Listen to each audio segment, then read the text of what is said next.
great, revolutionary. I can pick this up by myself, and as opposed to a porcelain bathtub. Yeah. But we couldn't sell the idea.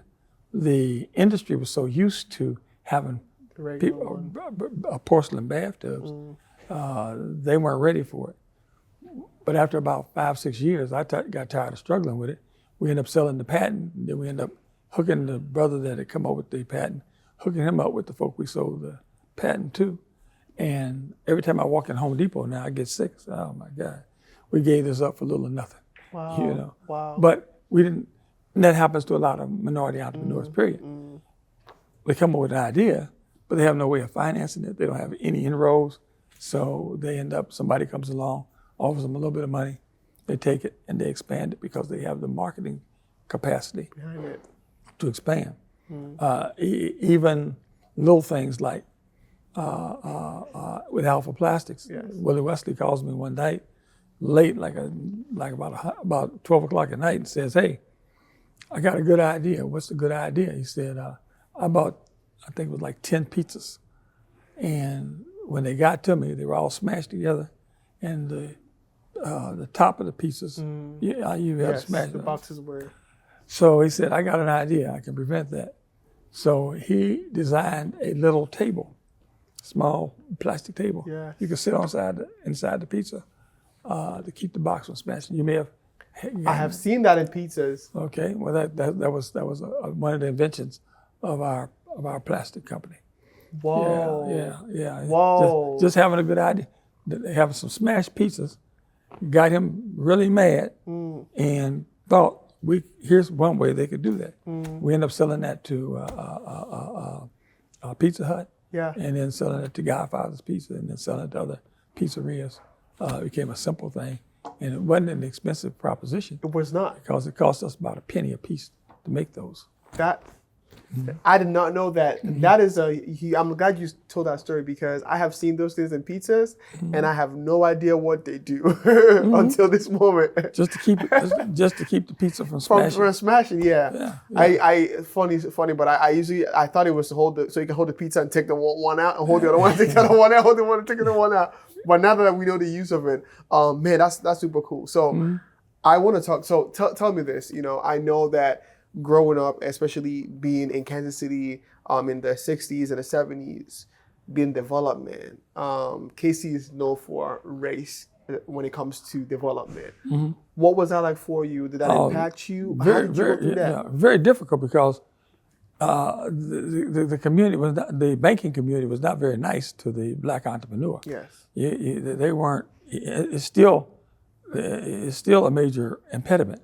But it was real bad then, getting the financial institutions. I picketed my bank. I picketed my bank for a day before they said, "Hey, come on in here." I wanted a $5,000 line of credit, and finally, after picketing for a day, the president said, "Come on in here. I don't need you walking them down the street saying black folk don't shop here." So they made the $5,000 loan to me. I took the $5,000 and I went down to the courthouse and bought houses that were being taken for taxes. And I used that $5,000. The first $5,000, I think we bought about 4 or 5 houses with it. For $5,000. And what year was this? This was back in it'd been about 70s, late 70s, yeah. Wow. Yeah, the houses were going. I could buy a house for sometimes $600, $700, $1,000 for taxes that had not been paid. Dang. Okay, take that house, flip it, and rehab it, and flip it, and that's what my brother and I were doing. That's a little side business we had. Yeah. But it worked out for me because over the years I've probably rehabbed in excess of 100 houses. Okay. And there was always something I could do on the side. Yeah. Buy a house, I got crews, send the crews in there, do the rehab, and flip it, sell it. And if I was able to make $15,000, $20,000 out of the deal, that was good. As I started to do larger deals, I looked for a larger return. Yeah. Did the same thing with warehouses, commercial buildings, and so forth. Go in, buy them, rehab them, and flip them, turn them. So tell me, was it harder to be able to reinvest, especially in the minority in the Black community, than to just join the ship and go to suburbs and start building over there? What was that? Was it harder? Well, it would have been harder for me to go to the white community because I didn't know anybody, didn't have any contacts. Exactly. I was familiar with the Black community. I was familiar with my city council people. I was familiar with my county legislator. I was familiar with my state representatives. I had people that were in place that I could go and talk to and ask for insight. Once I got a good relationship with the First National Bank of Kansas City, they gave me a line of credit. They gave me a $200,000 line of credit. That opened up a whole lot of doors because I could write a check for $200,000 and go and do a deal without going to the bank. Wow. Then go to the bank and explain what I had done and say, okay, I need additional financing. For this. And I had some friendly bankers that worked with me. But that didn't come for about 10 years into my development as an entrepreneur. Yeah. Wow. I'm at the top, that's 1, not 2 or 3. This real life, baby, don't make believe. I just make it look easy like ABC. I'm on it 24/7, 25. So, Mr. Maxwell, we are in the Linwood Shopping Center. This is kind of your abode, so to say. Yes. So give us a little bit of history, what we're looking at, and kind of what all this is. Okay. As I told you before, the St. Joe Hospital used to be where the parking lot's at now. We were able to do something that had not been done in the inner city in a while, get a lot of national tenants. All these are basically national tenants that we've been able to bring to the core of the inner city. See Rainbow, T-Mobile, Rainbow is Pizza Hut. All these are national tenants. And so one of the things that our community's been short on is having goods and services that everybody else has got. Yes. Now, these are not the AAA tenants, but they are national tenants that provide valuable services to the heart of my community. Yes. Again, Rainbow, Metro Shopping, Metro Phone, Pizza Hut, Liberty Tax, all national oriented tenants. So, story you don't probably know is I used to have a friend back in college who lived on Linwood, about 2 minutes from here. I used to come to the Sunfresh to get milk, water, and groceries. Full circle moment that I'm actually standing with the owner of it. It's such a, I think it's an inspiring moment for me, hearing the story of like how this whole thing started. Well, it started because we had a group of ministers that wanted to do something about the hospital, and they asked me to get involved, and it was an opportunity. So I didn't know where I was going with it, but we gradually ended up building the shopping center. And the main thing we were building was putting a grocery store in the heart of our community. These other stores all feed off of the grocery store. So looking at all this now, and looking back to where you started, looking back to you being a kid, what does this do to you or do to your heart, seeing all the things, booming in the community? Well, it makes me feel good because see, in 1968 during the riots, all of this was burned, everything was burned down. There was nothing left. And it looked like a deserted community. And now we've been able to do some restoration and restore by bringing in again a lot of national tenants to provide services to my community. I think it's also one thing to talk about it or say I'm going to do it, but it's another thing to actually do it. And actually to be standing in it is so inspiring for me. And I hope people who are watching can be able to be inspired by that as well. I'm inspired by it every time I walk the shopping center. I'm inspired again to do the next project. And we started here and moved that direction, then we moved this direction, and we went all the way down the street. So from 30th and Prospect all the way down to 35th and Prospect, we've been able to develop. Sweet. So I definitely want to go see some of your more developments from this shopping center, so we can pull up and go, see some more stuff. So we are on the other side of the street, and you still own this side too. Yes. So what are we looking at here? These are our largest store over here is City Trends, and then Crickets are all over the city. But we got a Cricket franchise here, got a City Gear franchise here selling all kinds of sporting goods services. We got Hibbett, which is Hibbett owns the City Gear. but we got both of them in here, and they're more geared. They have sports clothing here. They have all kinds of sporting goods down there. We also have in the middle of it, We Credit Union. We Credit Union is the black credit union that was just formed. So. So what did it take to go from just local businesses to having major franchises coming into, especially the black community? Because I know usually back in days, they probably would not want to touch this side of the city. But one of the things that happens is we'd love to have all local businesses, but they do not have the financial capacity or backing. These national companies come in, and it stabilizes everything, because once they sign a 20-year contract, they're going to be here for 20 years, and that's what we need. Wow. Okay, we have H&R Block. H&R Block has been here for almost 30 years. Almost 30 years. Yeah. Wow. And one of our newest businesses down here is Archwell. Archwell is a medical service for seniors. Okay. And they've done very well, and they spent a lot of money putting this medical center together. Okay.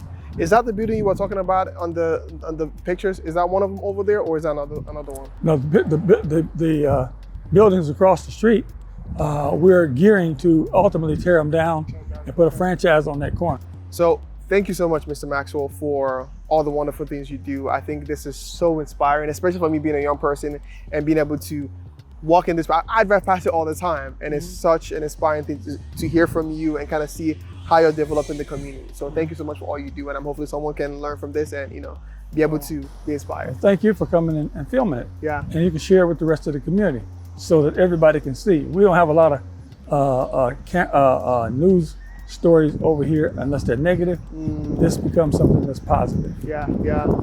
I'm grateful and glad to be able to be part of that. So thank you so much. I'm at the top, that's one, not two or three. This real life, baby, don't make Yeah, so I know you mentioned that you bought the shopping center for $1. How did you do that, and where can I find a shopping center to buy for $1? Well, it wasn't the purchase of the shopping center, it was the purchase of the St. Joe Hospital, Okay. old St. Joe Hospital. And that cost $1.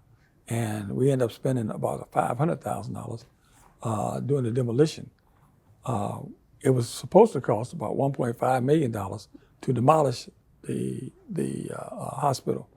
But I found a guy that had been doing demolition for many years, came up with an idea. There were 3 basements in the hospital, busted out all the basements, and then imploded the whole hospital into a hole, buried it and compacted, and it's stood for the last 35 years without any problem. Wow. Now, my concern was at first, is this going to hold up? Yeah. Will we get major cracks? And we have not had major cracks in the parking lot. But when you look at the shopping center, shopping center is sitting on what used to be Wabash Street. Okay. But the hospital itself that was imploded is down in the hole.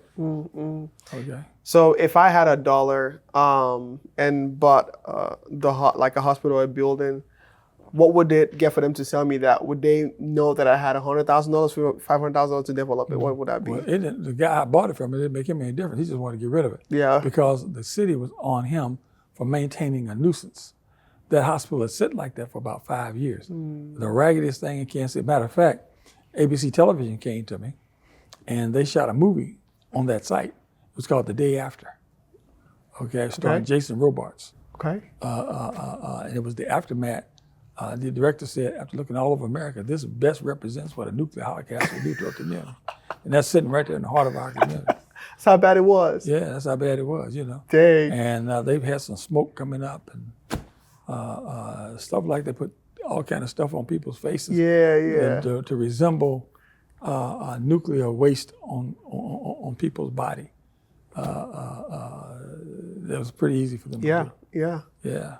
So take me back to your childhood. Who was the main inspiring factor for you going into entrepreneurship, and how did that help you through your journey? I did not have a lot of people in my family that were entrepreneurs. Matter of fact, I only had one. He was like an uncle, but he was really a second cousin. He was my mother's first cousin. That was the only businessman we had in our community. I had an aunt that owned a beauty shop that I lived with. And she had it was a small business. She did hair. Okay. She did hair in the basement.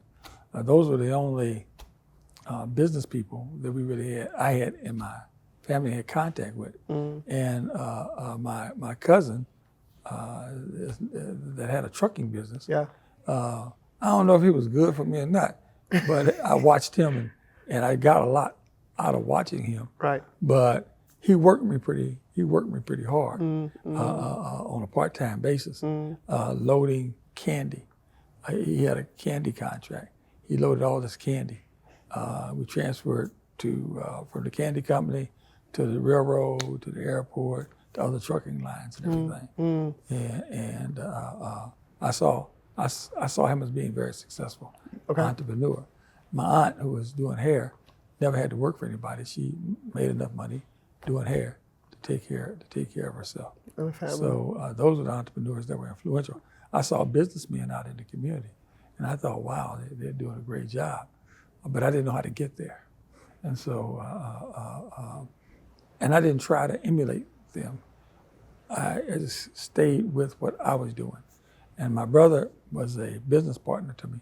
And we just, folk thought we were doing very well, but we were going from one, I call it mammy-made enterprise, to the next one, trying to make it work. We're buying buildings, starting businesses. Most of the businesses we barely made any money out of, but it was all more like a learning situation For you guys, yeah.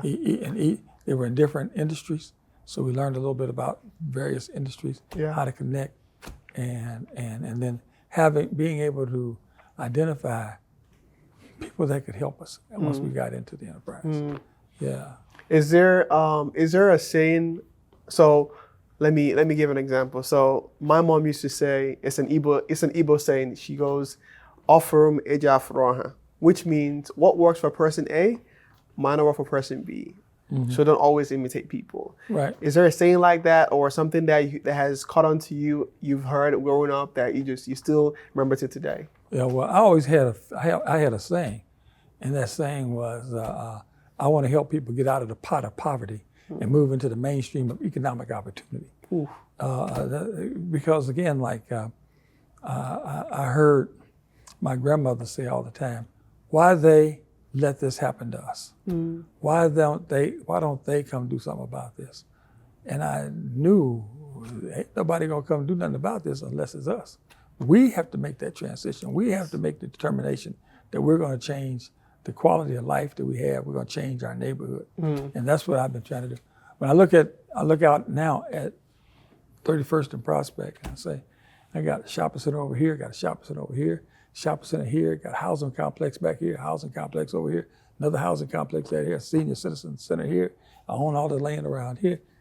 You did it. And it wasn't by design, it just happened. Exactly. Every time I did something, there was an opportunity to do something else. And what you're trying to do is add on to, once you start doing something, add on to and make the second phase, and then the third phase, and the fourth phase of what you're doing. Keep all of it in line. Yeah. You know. Is there a principle that you go by that has helped you become so successful that you still live by in terms of whatever you're doing? I try not to get in over my head too much. I've had some businesses backfire on me, and that's tough. And then you feel like you're losing all of your equity in that particular deal. But you can't cry about it. You just go out and do another deal. Yeah. As an independent entrepreneur, you just go out and do another deal. And I never had anybody to hold my hand because I never have worked for a major corporation or anything like that somebody could have assisted me or trained me, and I'm not that quick. So sometimes it takes me a little while to catch on. Yeah. So I want two stories. One story is a business that you tried to run that didn't work out that you still laugh about till today. And then second story is a business you invested in that didn't know that will work out. It actually worked out. Okay.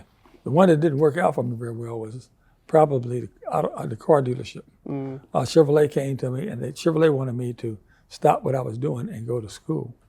They have a dealership training program, and I couldn't stop what I was doing to do that. So I hired somebody that brought them in to run the Chevrolet dealership. For that reason, it didn't work very well. I ended up selling the Chevrolet dealership to a local politician, as a matter of fact.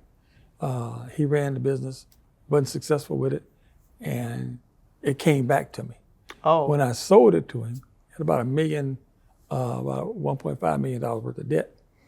In other words, the cars that were there. And it came back to me, it was about $4 million worth of debt. Just the cars? Yeah. Stuff over there. Well, he had run into the hole a bunch of stuff, and consequently, ended up bankrupting it.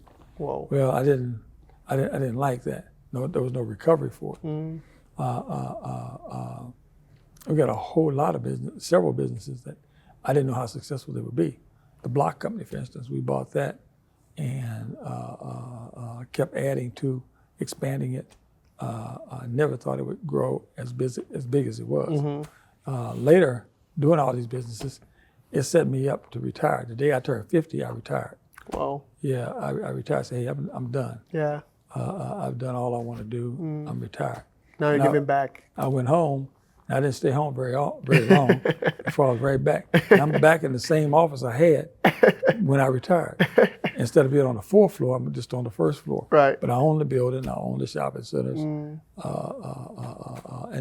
my deal with the Linwood Shopping Center is a unique deal in that I bought the shopping center back, and I was trying to get some assistance from the city.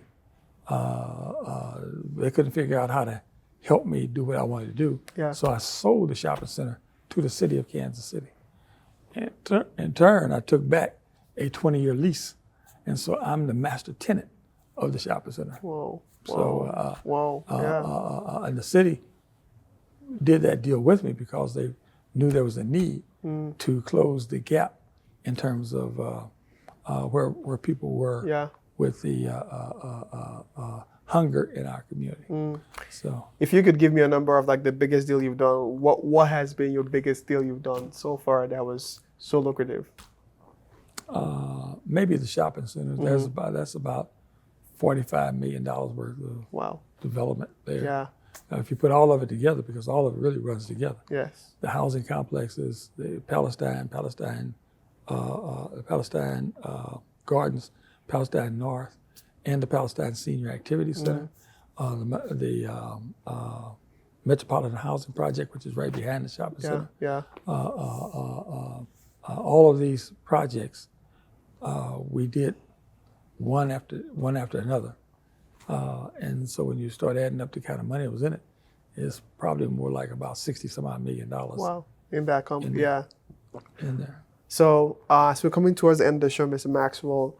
I want to do this. This is something new I'm doing, but I'm going to mention 3 different words, and you tell me what you think about them, how you feel about them. Okay. So the first one is fear. What do you think? What do you think of fear when it comes to entrepreneurship and your life experience? I ain't never been that scared. I know if I see a lion, I know I need to run. But in terms of being afraid, one of the problems I had was watching my dad talk to me about, I had the opportunity in 1950 to do this deal, but I didn't do it. I wish I had it. Now look at those guys. And I always thought, I'm not going to regret it. If I want to do it, I'm going to do it. I tried doing it anyway. Yes. I might fail, but I'm going to try and make it happen. Yes. And I don't have a lot of things that I've failed at getting started. Maybe they didn't make money. Yeah. But I could always figure out how to make something work. Yeah. Know? Are you afraid of snakes? Because I'm afraid of snakes. No. I used to keep snakes. So. Oh wow! Dang. So you got no fear at all. Okay. You ain't afraid of nothing. Okay. No. Shoot. Second one is failure. I can't embrace failure. If something doesn't work and I fail at it, I just put it to the side and go to the next deal. I don't think that it's like being a boxer. You get knocked down, do you stay down or do you fight to get back up? So failure would be in the boxing ring getting knocked down. Complete failure is to lay there for the count of 10. Kind of 10. Yeah, And then you're out. You're out. You know? Passion. Very passionate about my community. Very passionate about my community. I grew up 6 blocks from where the shopping center is located. Oh. And ultimately, my mother ended up moving across the street from the shopping center. We put her in a triplex across the street from the shopping center. And she didn't help me a whole lot. She was always on my back about what you ought to do. You need to do this. And when I built Palestine North, she was the first tenant. And she took advantage of that and had several of her friends sign up and come in there with her. And then they were constantly asking for something. We want a big screen television. We want a better kitchen. All right. We want the boat. We want the the bus from the casinos. Come and pick us up every week. Take us down. And I appreciated the get up and go and so forth, because that's the spirit I wanted her to have. Yeah. In order to feel comfortable in that housing setting. Right. And everything. Yeah. You know. Finally, in those words, success. Success is not necessarily it's not necessarily monetary. Success is being happy. When I worked at Wayne Manor with the Welfare Rights Organization, I met a lot of very, let's say, poor people. People with one family, a mother with 6, 7, 8 kids, living in a small apartment. But all the kids were happy, successful, fed well. Yes. All were going to school to get an education, and the family was happy. And then I looked at somebody like our ex-President Trump, with all the money in the world. He never seems happy to me. So success to me is being able to be happy with whatever the resources are that you have. Yeah. Okay. And I want to say this too. I know that one day I'm be able to be rich like you, because you are so humble and so casual. And I think that's true happiness, in being content in who you are, without feeling like you have to do this or impress this person, and just doing what you love doing. Yeah, I don't feel like I'm not trying to emulate anybody at this point. I'm doing my own thing. Right. And if I can help someone along the way, that's fine. And sometimes when I need help, if I can get it, that's fine. If I can't, I still try and make whatever I'm doing work for me. Yeah. Second to last question, what are you grateful for? I'm grateful for having the opportunity just to be here. I think once you get here, you have to create your own opportunities. The doors, there are many doors that you could open and go through, but you choose the door. Your parents can't always choose the door for you. Some parents will try to guide their kids to a particular door, and that works for them. I've always thought that you're responsible for your own success in life, because you choose the door that you want to go to. You choose who you want to play with. You choose what school you want to go to. You choose what classes you like. You choose your friends, and then you choose the major in college that you may want, and then you choose your first job. Hopefully, you're offered more than one situation, and you choose that job. I call it going through the door. Yeah. You choose who you're going to get married to. You choose how many kids you're going to have. Right. You choose the neighborhood you're going to live in. So all those are doors that lead to success. Yeah. Or in some cases, I guess it could lead to failure. Yeah. Do you dabble in politics at all? Just I'm very passionate about supporting elected officials that can help my community. If you help my community, that helps me. Exactly. Yeah. If you would educate someone today who's watching this and is like, I don't know if I should vote this year or not, what would you tell them? We got to vote. Whether you agree with who I vote for or not, you need to vote for that person that you think is going to best help your community or help you. Right. And then if it helps your community, ultimately it helps you. Yes. You create an environment where you can be successful. Right.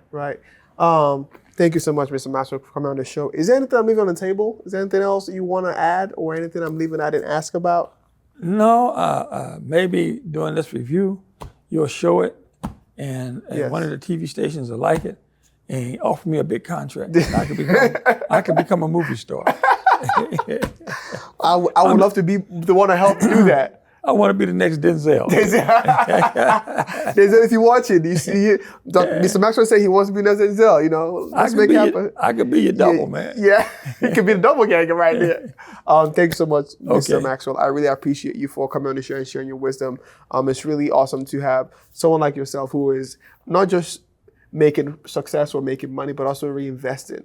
And I know PBA has been so great to me, Mr. Moncaro's such awesome resources. And I know an organization like that is going to last forever because it's going to be people who need something and need help. So thank you for all you do. All right, yeah.